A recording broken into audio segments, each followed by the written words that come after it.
নমস্কার, আপনি দেখছেন যুক্তিকথা ইউটিউব চ্যানেল। পায়ের পাতার গড়ন দেখেই বোঝা যায় একজন ব্যক্তির স্বভাব চরিত্র। ভিডিওটি একদমই ছোট্ট ভিডিও, তাই অবশ্যই পুরোটা দেখুন এবং এই ধরনের ভিডিও প্রতিনিয়ত পেতে আমাদের চ্যানেলকে সাবস্ক্রাইব করতে ভুলবেন না।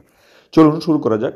একজন মানুষের ব্যক্তিত্ব কেমন হতে পারে তা অনেক সময় তার বাহ্যিক কিছু বৈশিষ্ট্য দেখে অনুমান করা যায়। যেমন হাতের লেখা, হাঁটার ধরন, এমনকি পায়ের গঠনও মানুষের স্বভাব সম্পর্কে অনেক কিছু প্রকাশ করতে পারে। বিশেষজ্ঞদের মতে পায়ের আঙুলের আকৃতি ও বিন্যাস একজন ব্যক্তির স্বভাব, চিন্তাধারা ও ব্যক্তিত্বের বৈশিষ্ট্য সম্পর্কে ধারণা দেয়। দেখে নিন আপনার পায়ের পাতার গড়ন আপনার সম্পর্কে কি বলছে। প্রথমত, গ্রিক ফুট। যদি দ্বিতীয় আঙ্গুল সবথেকে লম্বা হয়, অর্থাৎ প্রথম আঙ্গুলটার পরের আঙ্গুল অর্থাৎ দ্বিতীয় আঙ্গুলটি যদি সব থেকে বেশি লম্বা হয়, তাহলে সেটিকে গ্রিক ফুট বলা হয়। সাধারণত এই ধরনের পায়ের গঠন থাকা ব্যক্তিরা সৃজনশীল, উচ্চাকাঙ্ক্ষী এবং নেতৃত্ব দেওয়ার ক্ষমতা রাখেন।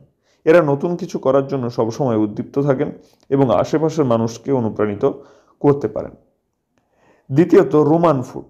যদি পায়ের তিনটি আঙ্গুল প্রায় একই মাপের হয় এবং সমানভাবে সাজানো থাকে, তাহলে সেটিকে রোমান ফুট বলা হয়। এই ধরনের মানুষেরা সাধারণত আত্মবিশ্বাসী, সামাজিক এবং সবার সঙ্গে সহজে মিশতে পারেন। তারা ভারসাম্য বজায় রাখতে পছন্দ করেন এবং দায়িত্ববান স্বভাবের হয়ে থাকেন। তৃতীয়ত, মিশরীয় ফুট।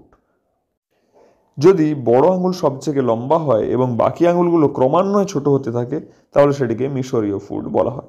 এই ধরনের মানুষেরা সংবেদনশীল, আবেগপ্রবণ এবং শিল্পের প্রতি আগ্রহী হয়ে থাকেন।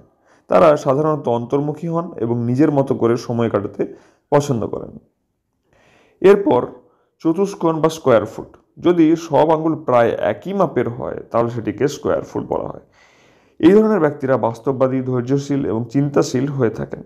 তারা কোনো সিদ্ধান্ত নেওয়ার আগে ভালোভাবে বিচার বিশ্লেষণ করেন এবং যুক্তিবাদী চিন্তাভাবনার অধিকারী হন।